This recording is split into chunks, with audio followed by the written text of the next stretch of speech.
दोस्तों, जिंदगी में आपने कितनी बार ऐसा महसूस किया होगा कि सामने वाला इंसान मुस्कुराते हुए बात करता है, बहुत ही सलीके से पेश आता है, लेकिन अंदर ही अंदर उसकी नजर किसी और मकसद पर होती है। कभी ऑफिस में, कभी रिश्तों में, कभी दोस्तों या जान पहचान वालों में। कुछ लोग होते हैं जो बाहर से भले और मासूम दिखते हैं, लेकिन असल में दूसरों को कंट्रोल करने और अपने हिसाब से नचाने में माहिर होते हैं। अब दिक्कत यह है कि ऐसे लोग सीधा हमला नहीं करते। ये लोग आपको गुस्से से, धमकी से या जबरदस्ती से कंट्रोल नहीं करेंगे, बल्कि यह अपने असली इरादों को ढककर बड़ी चालाकी से, मासूमियत का मुखौटा पहनकर धीरे धीरे आपको वहीं ले आते हैं जहां वे चाहते हैं। और मजेदार बात यह है कि जब तक हमें पता चलता है कि हम मैनिपुलेट हुए हैं, तब तक बहुत देर हो चुकी होती है। इसी गहरे और खतरनाक सच को उजागर करती है जॉर्ज के साइमन जीनर की मशहूर किताब इन शीप्स क्लोथिंग। यह किताब हमें सिखाती है कि मैनिपुलेटिव लोग कैसे काम करते हैं, उनकी असली पहचान क्या है और उनसे बचने के लिए हमें किन बातों को समझना और अपनाना चाहिए। लेखक कहते हैं कि दुनिया में दो तरह के लोग होते हैं, एक वो जो सामने से आक्रामक होते हैं और एक वो जो पर्दे के पीछे रहकर दूसरों की डोर खींचते हैं। पहले वाले को तो पहचानना आसान है, क्योंकि उनका गुस्सा, उनका गुस्सैल रवैया सबको दिखता है।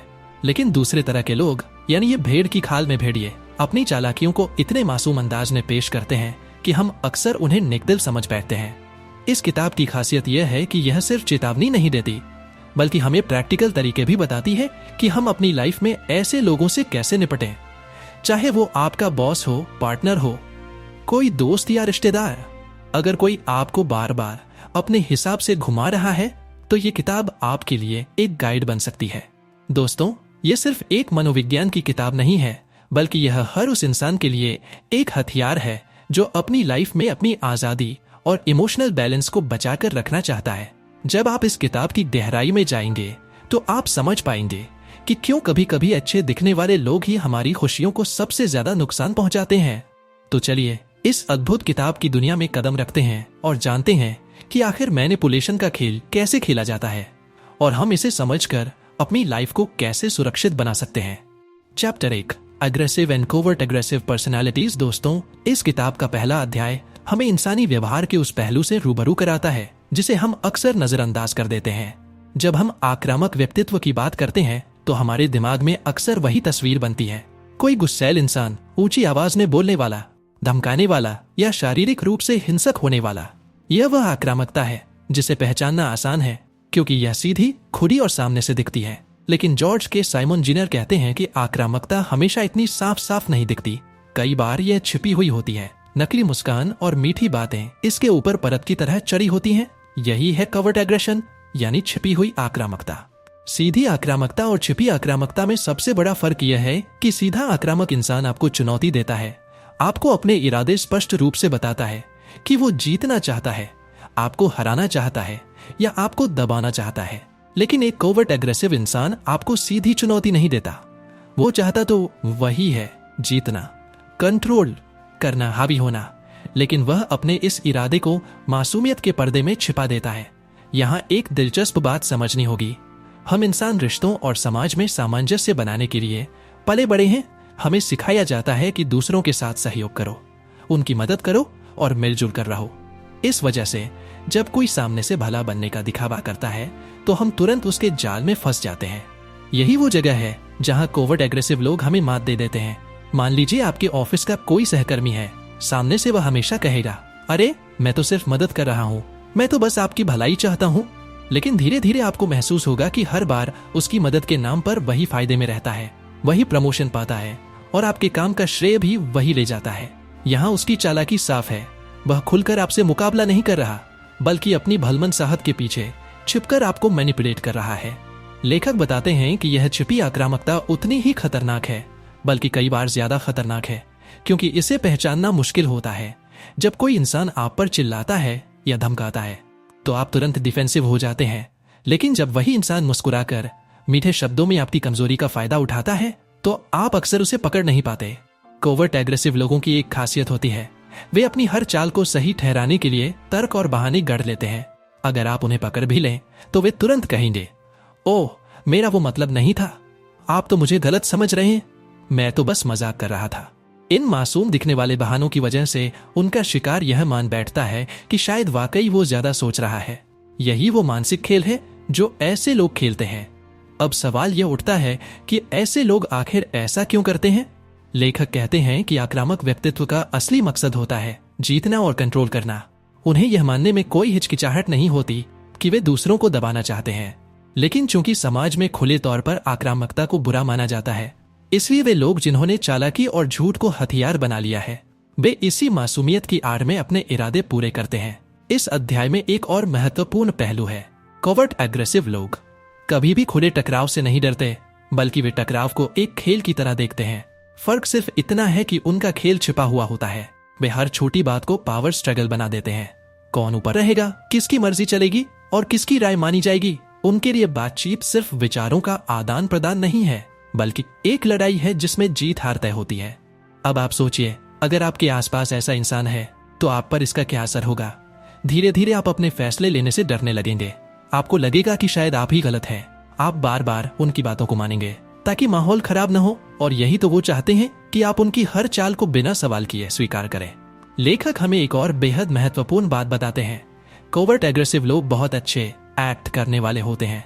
वे अपने आप को ऐसे पेश करेंगे कि लोग उन्हें भरोसेमंद, मददगार और नेक इंसान समझें। और क्योंकि समाज में अच्छा दिखना एक बड़ी वैल्यू है, इसीलिए ऐसे लोग आसानी से दूसरों का विश्वास जीत लेते हैं, लेकिन अंदर से उनका मकसद हमेशा पावर, कंट्रोल और अपनी जीत होता है।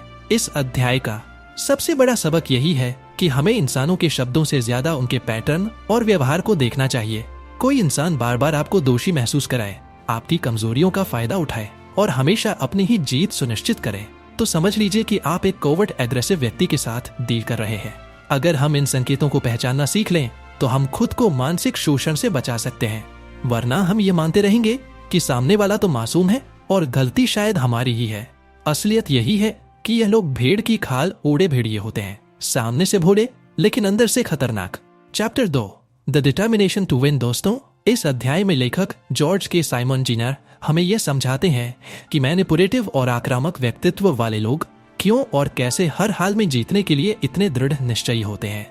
ज्यादातर लोग जीवन में सहयोग, समझौता और तालमेल को अहमियत देते हैं, क्योंकि इंसानी रिश्ते तभी लंबे चलते हैं जब दोनों पक्ष लचीलापन दिखाते हैं। लेकिन आक्रामक व्यक्तित्व वाले लोग इस सोच से बिल्कुल अलग होते हैं। उनके लिए हर परिस्थिति, हर बहस और हर संबंध एक युद्ध जैसा होता है, और युद्ध में उनके लिए सिर्फ एक ही लक्ष्य होता है, जीतना। लेखक बताते हैं कि ऐसे लोग जीतने के लिए इतने जुनूनी क्यों होते हैं। सबसे पहले उनके अंदर गहराई से यह धारणा बैठी होती है कि अगर वे हारे तो वे कमजोर साबित होंगे। उनकी पूरी पहचान, उनका आत्मविश्वास और उनका अहंकार इस बात पर टिका होता है कि वे दूसरों पर हावी रह सके। इसलिए जब भी कोई परिस्थिति उनके सामने आती है, वे इसे अवसर की तरह नहीं बल्कि प्रतियोगिता की तरह देखते हैं।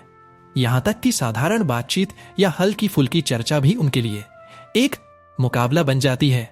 अब सोचिए, जब कोई इंसान हर बात को प्रतियोगिता समझेगा तो उसका व्यवहार कैसा होगा।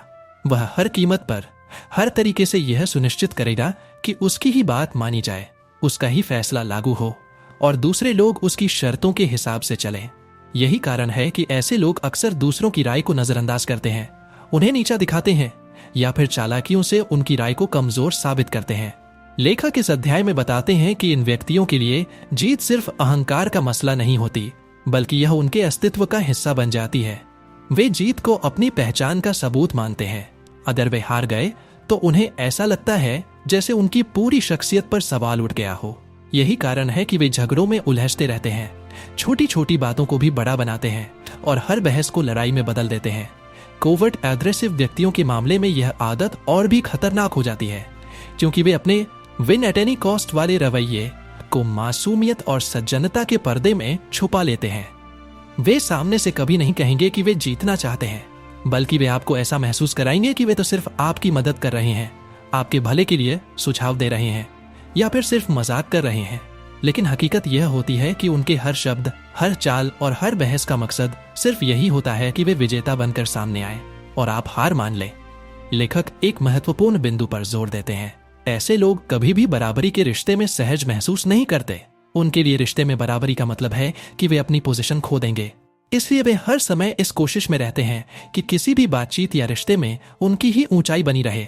यही वजह है कि वे हमेशा आपकी गलतियों को उजागर करते हैं, आपकी कमजोरियों पर वार करते हैं और आपको लगातार यह एहसास कराते रहते हैं कि आप उनसे नीचे हैं। अब आप सोचिए, अगर आपके जीवन में कोई ऐसा इंसान हो जो हमेशा जीतने की ही सोच रखता हो, तो आपके ऊपर क्या असर होगा? धीरे धीरे आप यह मानने लगेंगे कि शायद आप ही हमेशा गलत है। आप अपने विचार प्रकट करने से डरने लगेंगे, क्योंकि आपको पता होगा कि अंत में बहस उसी की होगी और जीत भी उसी की होगी। इस तरह आप अनजाने में उसके कंट्रोल में आ जाते हैं। यही मैनिपुलेशन का सबसे खतरनाक पहलू है। आप खुद नहीं समझ पाते कि आप कब से धीरे धीरे उसके इशारों पर चलने लगे। लेखक कहते हैं कि इस तरह के लोगों के साथ एक और समस्या है, वे कभी संतुष्ट नहीं होते, क्योंकि उनके लिए जीतना सिर्फ एक बार की बात नहीं है। जैसे ही वे किसी एक लड़ाई या चर्चा में जीत जाते हैं, वे तुरंत दूसरी तलाशने लगते हैं। उनके लिए जीवन लगातार जीत हार का खेल है। इस मानसिकता की वजह से वे कभी स्थायी शांति या स्वस्थ रिश्ते नहीं बना पाते। लेकिन उन्हें इसकी परवाह नहीं होती, क्योंकि उनकी प्राथमिकता रिश्तों को बनाए रखना नहीं, बल्कि हर मौके पर खुद को विजेता साबित करना होती है। यहाँ पर हमें एक और गहरी बात समझनी चाहिए। सामान्य लोग मानते हैं कि समझौता, दूसरों को सुनना और अपनी बात में लचीलापन रखना रिश्तों के लिए अच्छा है। लेकिन आक्रामक और मैनिपुलेटिव लोग इस सोच का फायदा उठाते हैं। जब आप समझौता करते हैं तो उन्हें लगता है कि वे जीत गए, और यह जीत उन्हें और भी आक्रामक बना देती है। धीरे धीरे वे इस आदत को अपनी रणनीति बना लेते हैं कि आप हमेशा झुकेंगे और वे हमेशा जीतेंगे। लेखक हमें चेतावनी देते हैं कि अगर हम ऐसे लोगों के इस डिटर्मिनेशन टू विन वाले पैटर्न को नहीं पहचानेंगे, तो हम हमेशा उनके शिकार बने रहेंगे, क्योंकि वे कभी बदलने वाले नहीं हैं। उनके लिए यह आदत इतनी गहरी बैठ चुकी होती है कि वे इसे छोड़ ही नहीं सकते। वे जीवन को एक अखाड़ा मानते हैं और दूसरों को प्रतिद्वंद्वी। ऐसे में उनसे बराबरी की उम्मीद करना व्यर्थ है।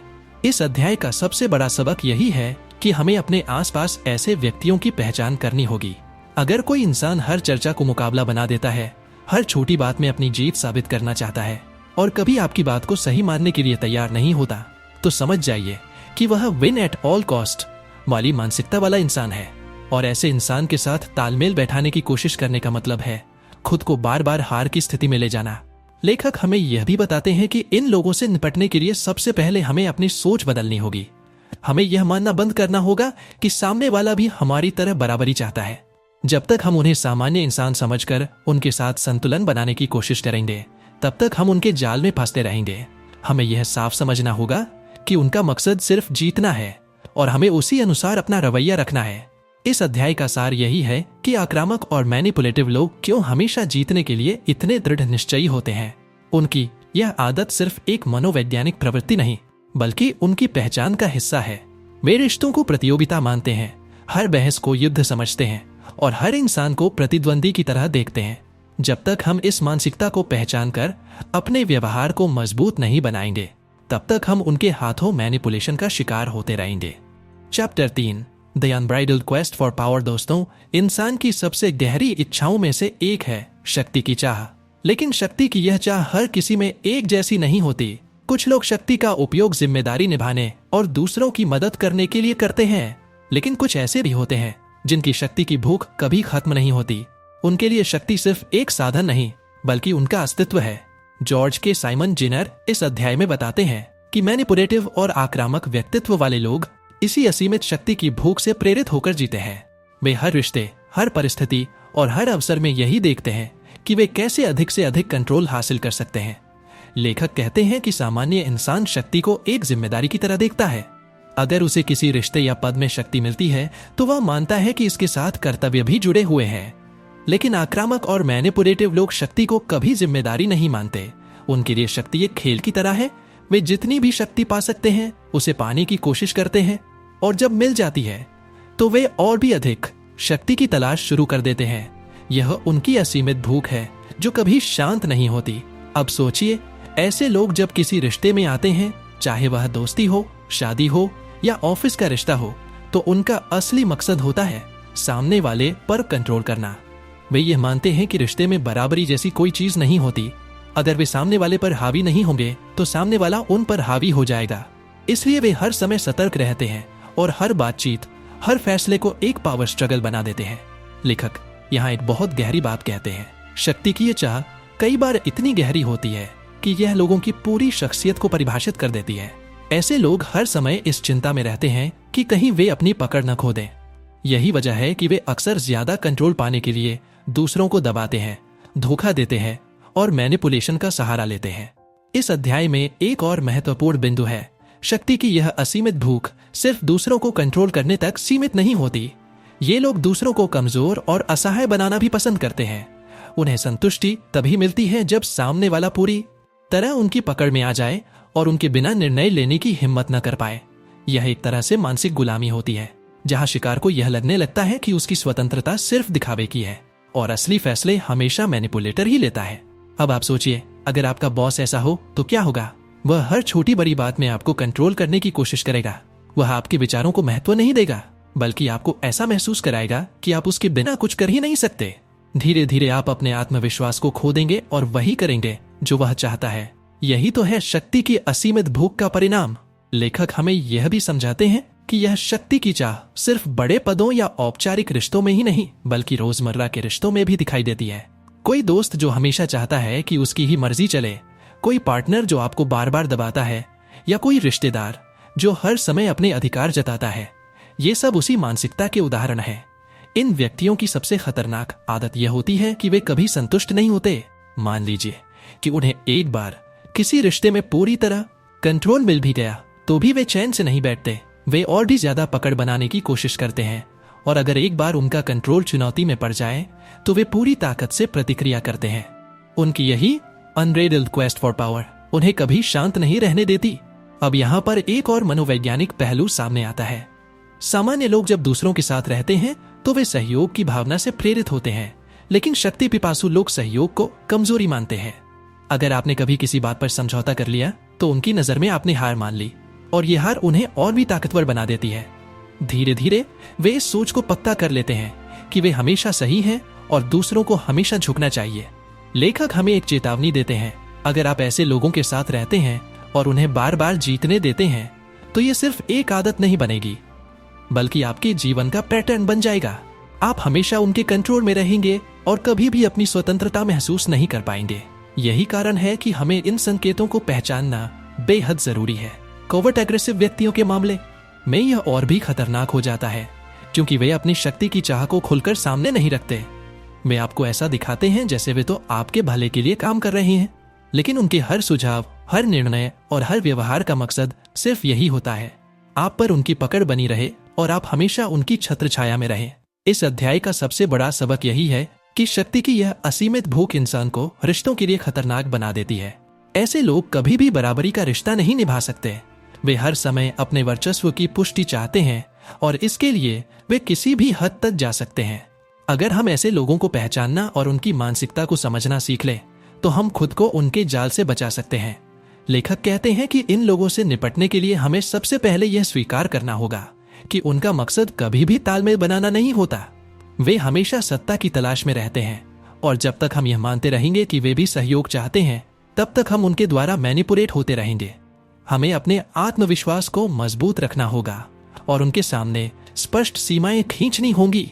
इस अध्याय का सार यही है, आक्रामक और मैनिपुलेटिव व्यक्तियों के जीवन की सबसे बड़ी ताकत होती है उनकी असीमित शक्ति की खोज। वे कभी संतुष्ट नहीं होते, कभी नहीं रुकते और हर समय दूसरों पर हावी होने की कोशिश करते हैं। अगर हमें अपने जीवन को सुरक्षित और संतुलित बनाना है तो हमें इस मानसिकता को पहचानना होगा और अपने व्यवहार में मजबूती लानी होगी। Chapter 4, the penchant for deception and selection. दोस्तों, अगर आप ध्यान दें तो पाएंगे कि इंसान के रिश्ते सबसे ज्यादा भरोसे पर टिके होते हैं। हम अपने परिवार, दोस्तों, पार्टनर या सहकर्मियों के साथ इसलिए सहज महसूस करते हैं क्योंकि हमें लगता है कि वे हमारे साथ ईमानदार रहेंगे। लेकिन सोचिए, जब कोई इंसान इसी भरोसे को हथियार बना ले और उसे तोड़कर अपने फायदे के लिए इस्तेमाल करे तो क्या होगा? यही असली चेहरा होता है उन लोगों का जिनमें डिसेप्शन यानी धोखा देने और सेडक्शन यानी मोहजाल में फंसाने की आदत गहराई से बैठी होती है। जॉर्ज के साइमन जीनियर इस अध्याय में हमें बताते हैं कि कैसे मैनिपुलेटिव और आक्रामक व्यक्तित्व वाले लोग धोखे और आकर्षण को अपने सबसे बड़े हथियार की तरह इस्तेमाल करते हैं। लेखक कहते हैं कि डिसेप्शन यानी धोखा हमेशा सीधा झूठ बोलने का नाम नहीं होता। कई बार यह आधा सच बताने, जानकारी छिपाने या बात को इस तरह मोड़ने का तरीका होता है कि सामने वाला भ्रमित हो जाए। ऐसे लोग आपको कभी भी पूरी तस्वीर नहीं दिखाते। वे वही हिस्सा बताते हैं जो उनके काम आता है और बाकी चीजों को चुपचाप दबा देते हैं। नतीजा ये होता है कि आप अधूरी जानकारी के आधार पर फैसले लेते हैं और फायदा हमेशा उनका हो जाता है। अब आइए सिडक्शन यानी आकर्षण की बात करें। यहाँ सिडक्शन का मतलब सिर्फ रोमांटिक आकर्षण नहीं है, इसका मतलब है किसी भी तरह के मोहजाल में फंसाना। ये लोग आपकी कमजोरियों को पहचानते हैं और उसी को अपना हथियार बना लेते हैं। अगर आप तारीफ सुनना पसंद करते हैं तो वे आपको बार बार तारीफ करके अपना पक्ष मजबूत करेंगे। अगर आप दूसरों की मदद करके खुश होते हैं तो वे खुद को बेबस दिखाकर आपका फायदा उठाएंगे। यानी वे हमेशा इस कोशिश में रहते हैं कि किस तरह आपके दिल को छूकर आपको अपने कंट्रोल में ले लें। लेखक बताते हैं कि डिसेप्शन और सेडक्शन अक्सर साथ साथ चलते हैं। पहले वे आपको आकर्षित करते हैं ताकि आप उन पर भरोसा करें, और जैसे ही आप उनके जाल में आते हैं वे धोखे से आपको मैनिपुलेट करना शुरू कर देते हैं। यह प्रक्रिया इतनी धीरे धीरे होती है कि आपको एहसास भी नहीं होता कि आप कब उनके हाथों का खिलौना बन जाए। मान लीजिए कि आपके जीवन में कोई दोस्त है जो हमेशा आपकी तारीफ करता है, आपकी मदद की सराहना करता है। धीरे धीरे आप उस पर भरोसा करने लगते हैं, लेकिन समय के साथ आपको एहसास होता है कि उसकी हर तारीफ, हर आग्रह के पीछे उसका स्वार्थ छिपा है। उसने आपको इस तरह अपने मोहजाल में फंसाया है कि आप हर बार उसकी मदद करने के लिए मजबूर हो जाते हैं, इवन जब आपके खुद के हालात अच्छे नहीं होते। यही सेडक्शन और डिसेप्शन का असली खेल है। कोवर्ट एग्रेसिव व्यक्तियों की खासियत यह होती है कि वे अपने इस खेल को बहुत ही सूक्ष्म तरीके से खेलते हैं। वे कभी भी खुले तौर पर झूठ नहीं बोलते, बल्कि ऐसी परिस्थितियां बनाते हैं जिसमें आप खुद ही गलत निष्कर्ष पर पहुंच जाएं। और जब आप बाद में सवाल उठाते हैं तो वे तुरंत कहेंगे, अरे मैंने तो ऐसा कभी नहीं कहा, आपने ही गलत समझ लिया। इस तरह वे खुद को बचा लेते हैं और आपको ही दोषी महसूस कराते हैं। यहाँ पर सेडक्शन की भूमिका और भी दिलचस्प हो जाती है। ये लोग अक्सर बहुत करिश्माई होते हैं। उनकी मुस्कान, उनकी बातें, उनका आत्मविश्वास दूसरों को आकर्षित करता है। लोग उन्हें भरोसेमंद और नेकदिल समझ बैठते हैं, लेकिन असल में यही उनका सबसे बड़ा हथियार होता है। वे अपने चार्म का इस्तेमाल करके आपके दिमाग में जगह बनाते हैं और फिर धीरे धीरे आपको मैनिपुलेट करने लगते हैं। लेखक कहते हैं कि डिसेप्शन और सेडक्शन का यह पैटर्न रिश्तों को सबसे ज्यादा नुकसान पहुंचाता है, क्योंकि जब कोई हमें गुस्से या धमकी से दबाता है तो हमें पता चल जाता है कि वह गलत कर रहा है, लेकिन जब कोई हमें मीठी बातें करके और भरोसे का मुखौटा पहनकर मैनिपुलेट करता है तो हमें देर से पता चलता है, और तब तक हम काफी कुछ खो चुके होते हैं, चाहे वह आत्मसम्मान हो, स्वतंत्रता हो या फिर हमारी खुशियां। इस अध्याय में लेखक यह भी समझाते हैं कि क्यों सामान्य लोग अक्सर इन धोखेबाजी और मोहजाल की रणनीतियों को पहचान नहीं पाते।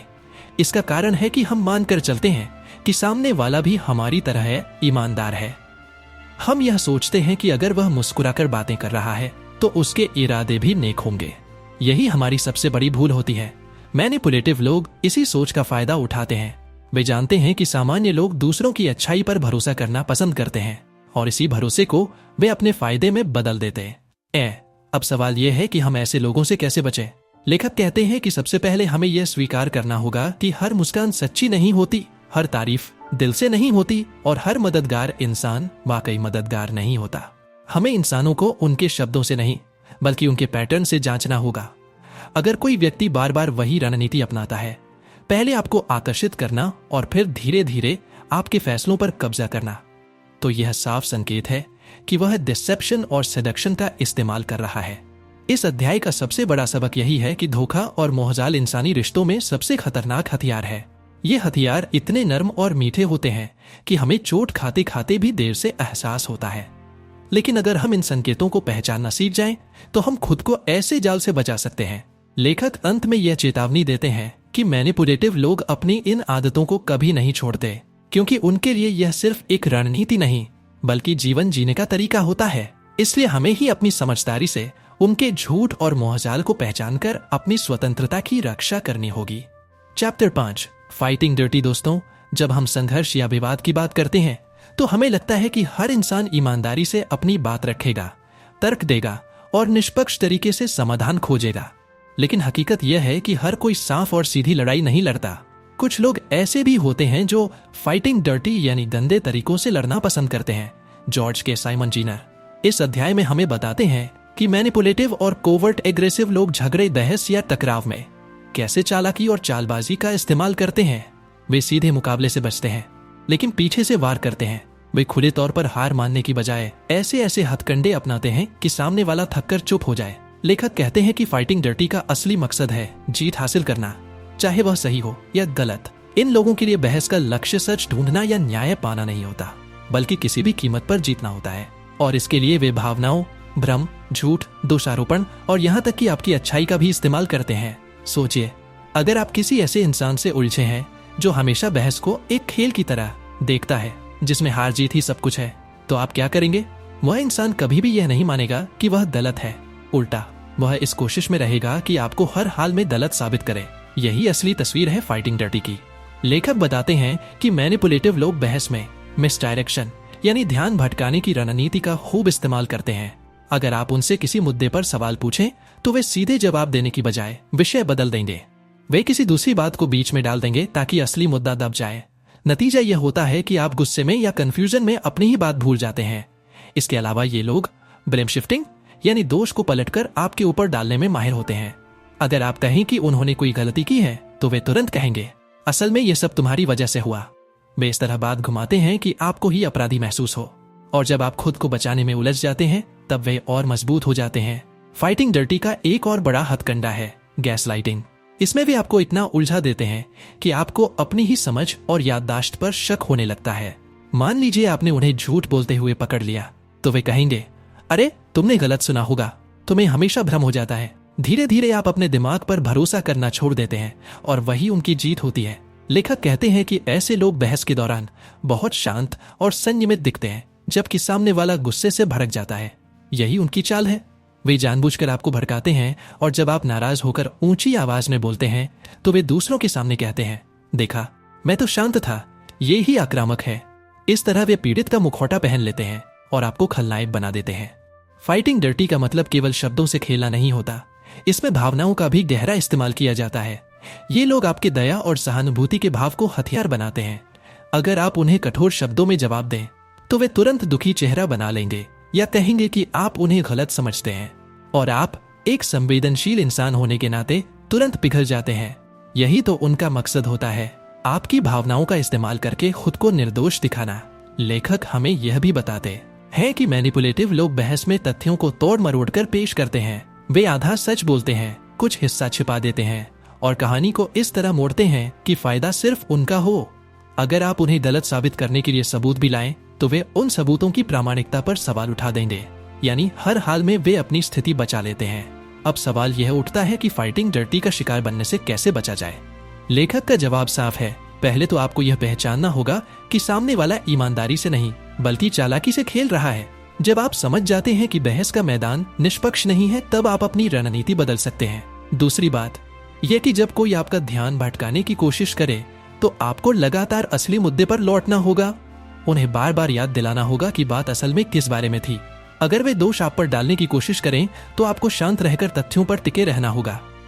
लेखक यह भी सलाह देते हैं कि जब कोई व्यक्ति बार बार गैसलाइटिंग या दोषारोपण करता है तो जरूरी है कि आप अपनी भावनाओं पर काबू रखें, क्योंकि जैसे ही आप गुस्से में आते हैं आप उनके जाल में फंस जाते हैं। आपको संयम से लेकिन दृढ़ता से अपनी बात रखनी चाहिए।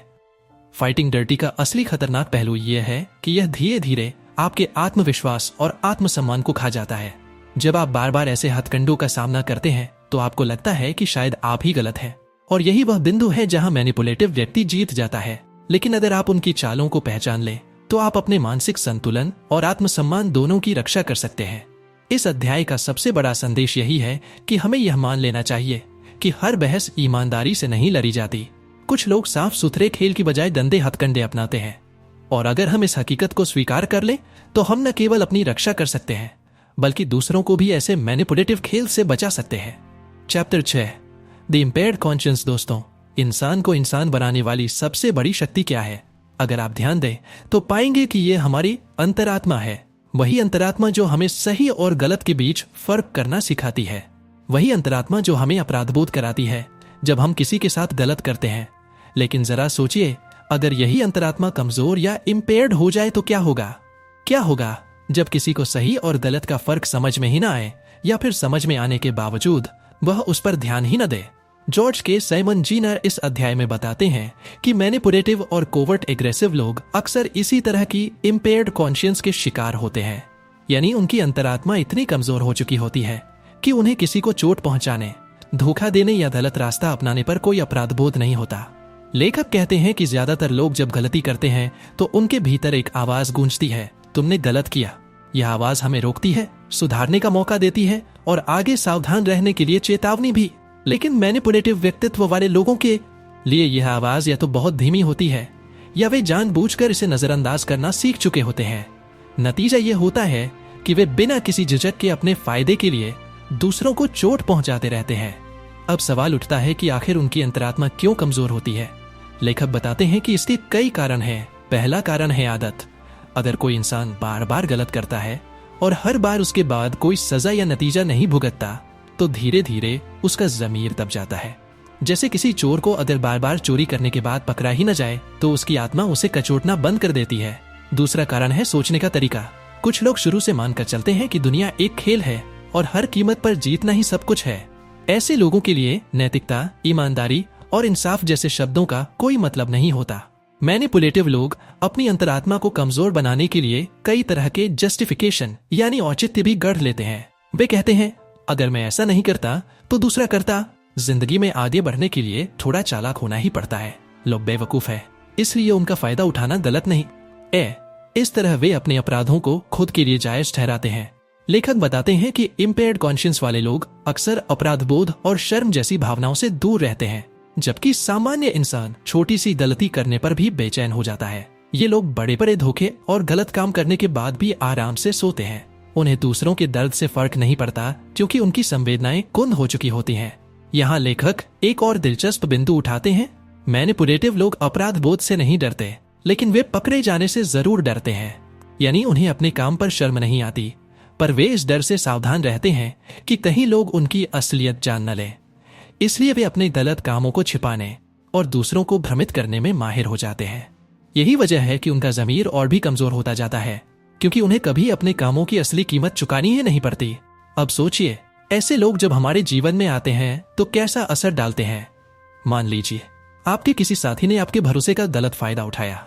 आपने उसे माफ भी कर दिया क्योंकि आपको लगा कि शायद वह शर्मिंदा होगा, लेकिन उसकी अंतरात्मा इतनी कमजोर है कि उसे कोई पछतावा ही नहीं है।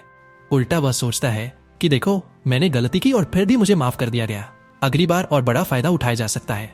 यही खतरनाक चक्र है जिसमें इम्पेयर्ड कॉन्शियंस वाले लोग बार बार दूसरों को चोट पहुंचाते रहते हैं।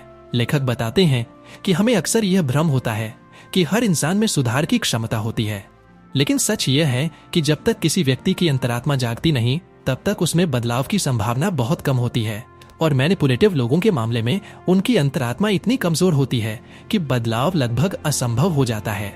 यहाँ पर लेखक हमें एक और महत्वपूर्ण बात समझाते हैं। दया और सहानुभूति को गलत जगह इस्तेमाल न करें। सामान्य लोग सोचते हैं कि अगर किसी ने गलती की है तो उसे मौका देना चाहिए, लेकिन अगर सामने वाले की अंतरात्मा ही कमजोर है तो वह उस मौके को सुधार के लिए नहीं, बल्कि और चालबाजियां करने के लिए इस्तेमाल करेगा।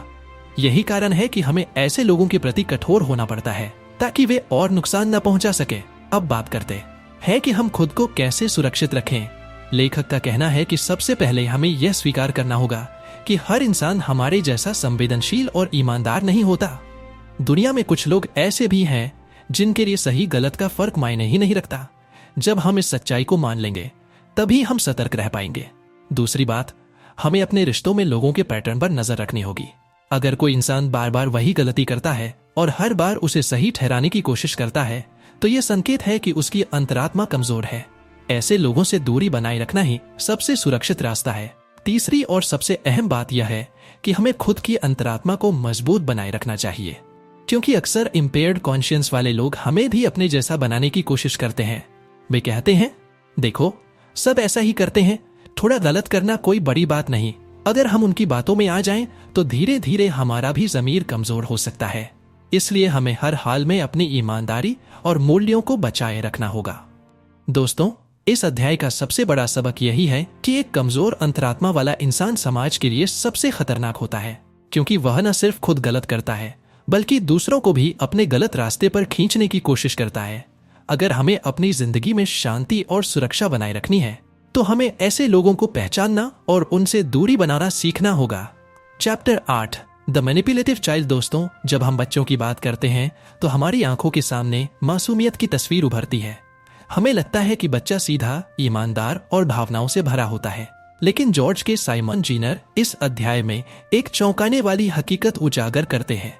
वे कहते हैं कि बच्चे भी कभी कभी बहुत छोटे उम्र से ही मैनिपुलेटिव यानी चालाकी करने वाले हो सकते हैं, और अगर समय रहते इस प्रवृत्ति को पहचाना और संभाला ना जाए तो यही आदतें बड़े होकर खतरनाक रूप ले सकती हैं। लेखक बताते हैं कि बच्चे बहुत जल्दी सीख जाते हैं कि किस तरह अपने माता पिता, शिक्षकों या बड़े लोगों को अपने हिसाब से चलाया जा सकता है। वे ये रणनीतियां खुद नहीं गढ़ते, बल्कि अपने आसपास देखकर और अनुभव से सीखते हैं, और धीरे धीरे यह उनकी आदत बन जाती है। उदाहरण के लिए मान लीजिए कि एक बच्चा दुकान में खिलौना देखकर जिद करता है। माँ मना करती है, लेकिन बच्चा जोर जोर से रोने लगता है। आसपास लोग घूरने लगते हैं और माँ शर्मिंदगी से बचने के लिए खिलौना खरीद देती है। उस पल बच्चा यह सीख लेता है कि रोना एक असरदार हथियार है। अगली बार जब उसे कुछ चाहिए होगा तो वह वही हथकंडा अपनाएगा। यही है अर्ली मैनिपुलेशन। लेखक कहते हैं कि बच्चों की यह चालाकी हमेशा बुरी नीयत से नहीं होती। अक्सर वे बस यह देख रहे होते हैं कि कौन सा व्यवहार किस नतीजे तक पहुंचाता है। लेकिन जब माता पिता बार बार उनके आगे झुक जाते हैं तो बच्चा यह मान लेता है कि दूसरों को मैनिपुलेट करना ही सही रास्ता है। यही सोच धीरे धीरे उसकी आदत बन जाती है।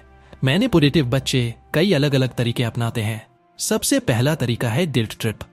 वे अपने माता पिता को यह एहसास दिलाते हैं कि आप अच्छे पेरेंट नहीं हैं अगर आपने मेरी मांग पूरी नहीं की। जैसे, सबके पास यह वीडियो गेम है, सिर्फ मेरे पास नहीं है, आप मुझे प्यार नहीं करते। सुनकर माता पिता पिघल जाते हैं और बच्चे की मांग पूरी कर देते हैं। दूसरा तरीका है डिवाइड एंड रूल। बच्चे समझ जाते हैं कि माँ और पापा की सोच अलग हो सकती है। अगर माँ ने मना किया तो वे पापा के पास जाकर वही बात मीठे अंदाज में कहेंगे, और अगर पापा भी मना करे तो वे दोनों को आपस में उलझा देंगे। इस तरह बच्चा परिवार के भीतर के अंतर का फायदा उठाकर अपनी बात मनवा लेता है। तीसरा तरीका है ड्रामा और इमोशंस। बच्चे अक्सर नाटकीय तरीके से गुस्सा करते हैं, रूठ जाते हैं, खाना छोड़ देते हैं या खुद को कमरे में बंद कर लेते हैं। ये सब सिर्फ इसलिए कि बड़े लोग उनकी बात मान लें।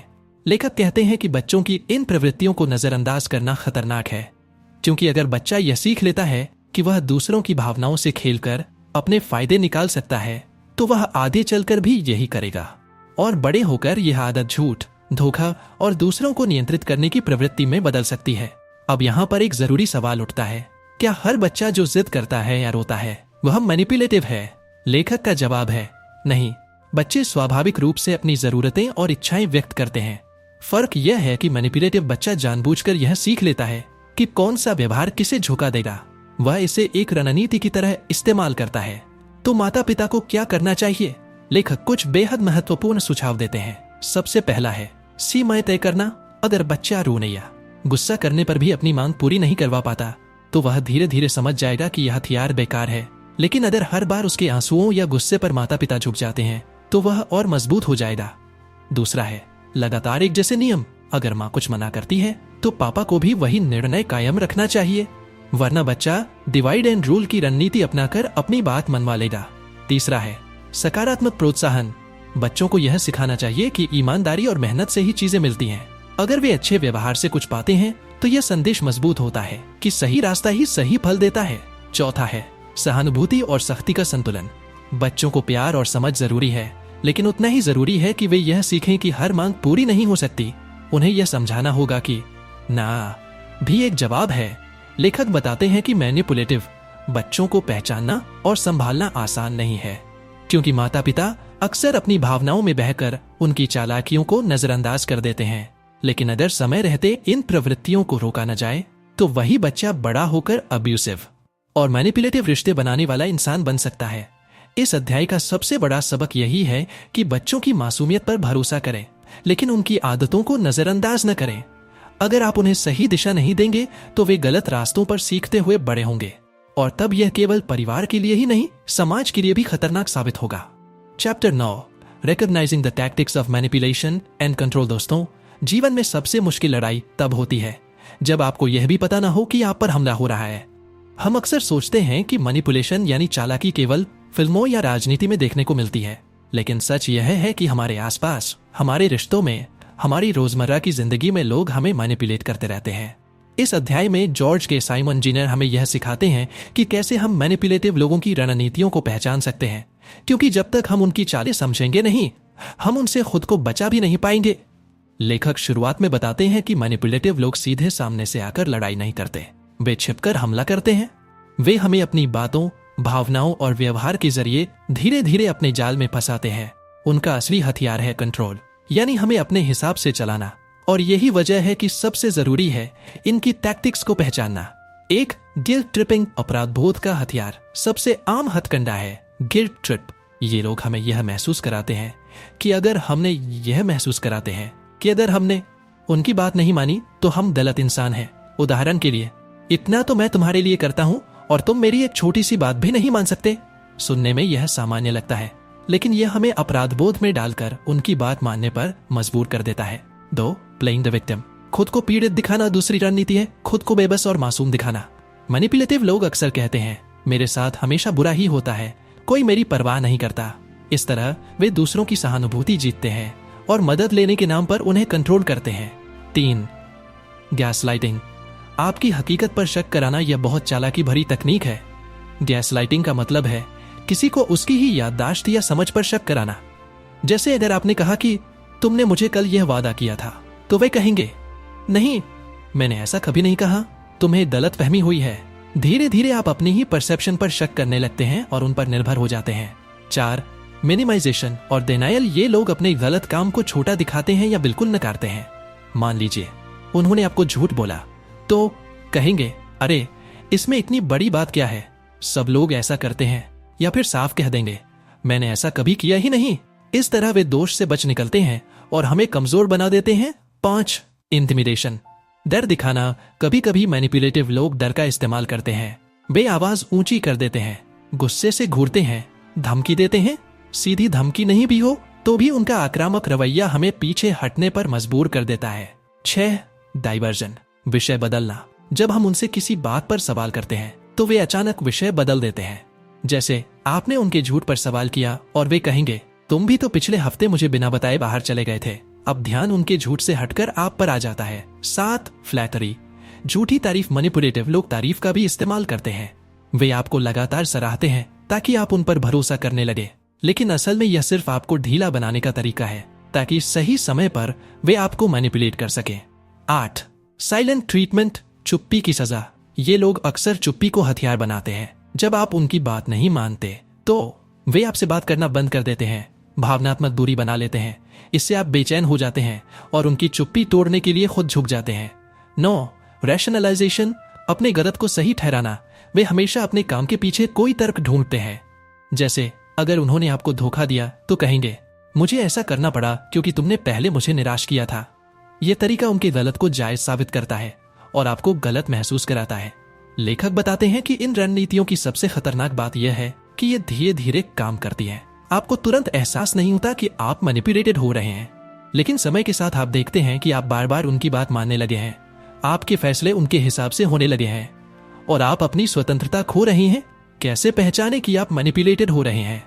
लेखक कुछ संकेत बताते हैं। आपको बार बार अपराध बोध महसूस होने लगे, आप अपनी ही यादों या निर्णयों पर शक करने लगे, आप हमेशा उनके मूड के हिसाब से खुद को बदलने लगे, आप डर या दबाव में निर्णय लेने लगे, आप महसूस करें कि रिश्ता एक तरफा है, हमेशा आप ही झुक रहे हैं।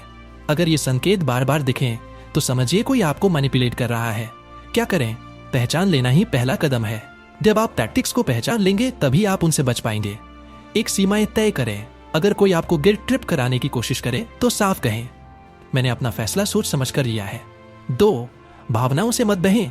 उनकी सहानुभूति पाने की कोशिश में फंसे नहीं। देखें कि उनके शब्द और काम में मेल है या नहीं। 3 तथ्यों पर टिके रहें। गैसलाइटिंग में उलझे नहीं। अगर आप जानते हैं कि सच क्या है तो उसी पर डटे रहें। 4, चुप्पी से न डरें। अगर कोई साइलेंट ट्रीटमेंट देता है तो घबराकर झुके नहीं, उन्हें यह सिखाएं कि यह तरीका बेकार है। 5, आत्मविश्वास बनाएं। जितना मजबूत आपका आत्मसम्मान होगा उतना ही मुश्किल होगा किसी के लिए आपको मैनिपुलेट करना। लेखक यह भी कहते हैं कि मैनिपुलेटिव लोग हमेशा समझदार और होशियार होते हैं। वे अपनी चालें इतनी नफासत से खेलते हैं कि आपको लगेगा कि वे सही हैं, लेकिन अगर आप उनकी पैटर्न पहचान लें तो आप उनके जाल से निकल सकते हैं। अध्याय के अंत में जॉर्ज के साइमन जूनियर यह चेतावनी देते हैं कि मैनिपुलेटिव लोग तभी ताकतवर होते हैं जब हम अंधेरे में रहते हैं। जैसे ही हम उनकी रणनीतियों पर रोशनी डालते हैं उनका असर कम होने लगता है।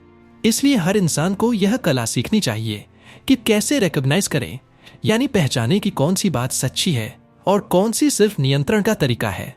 Chapter 10, redefining the terms of engagement. दोस्तों, जीवन में कई बार हम ऐसे रिश्तों और हालात में फंस जाते हैं जहां हमें लगता है कि खेल के सारे नियम किसी और ने तय कर रखे हैं।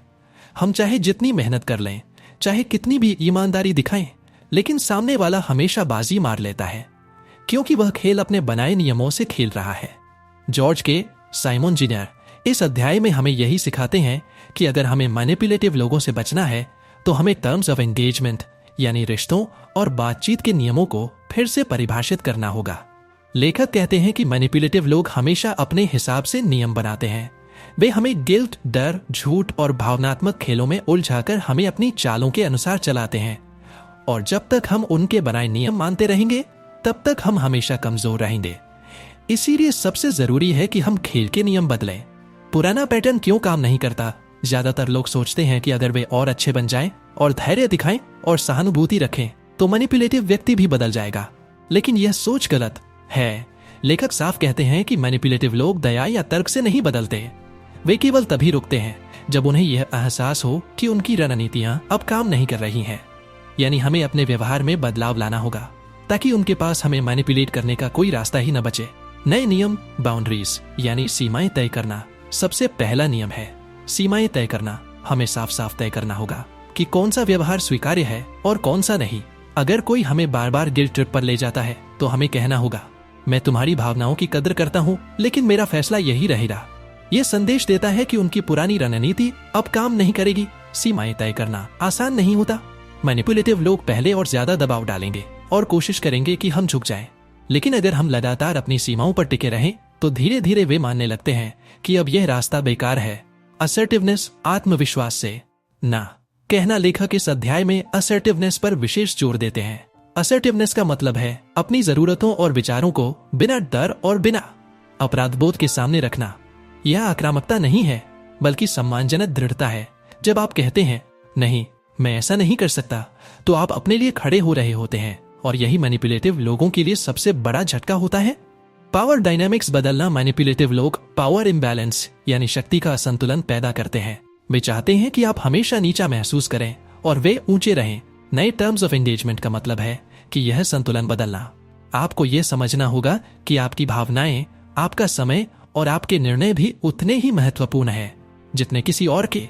जब आप यह माइंडसेट अपनाते हैं तो आप उनके कंट्रोल से धीरे धीरे मुक्त होने लगते हैं।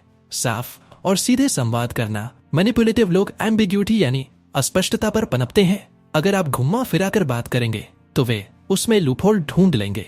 इसीलिए नए नियमों में सबसे जरूरी है स्पष्टता।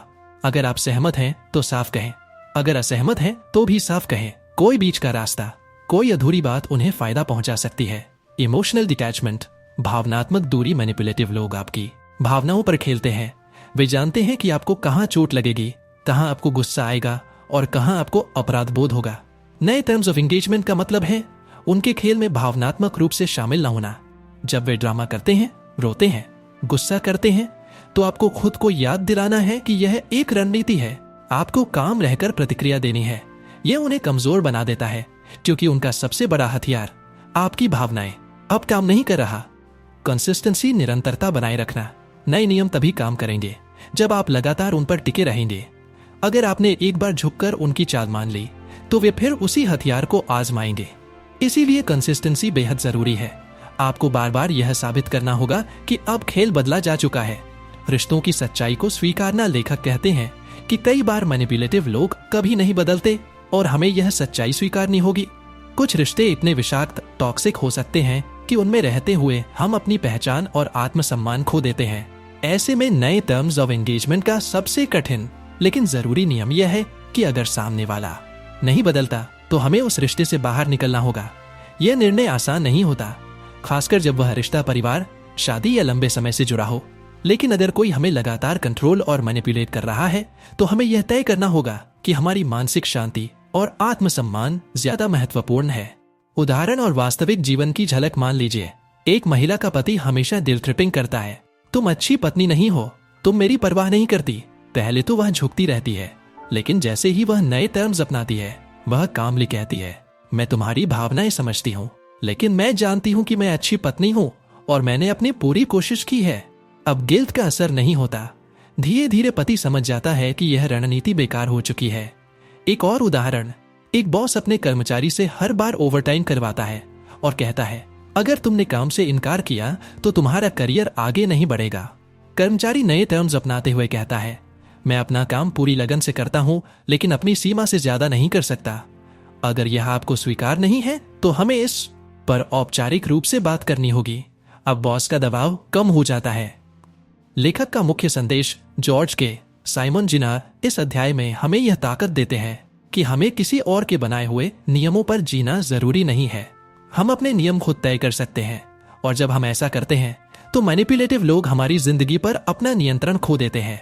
इस अध्याय का सबसे बड़ा सबक यही है कि सच्ची आजादी तभी मिलती है जब हम अपने टर्म्स ऑफ एंगेजमेंट खुद लिखते हैं।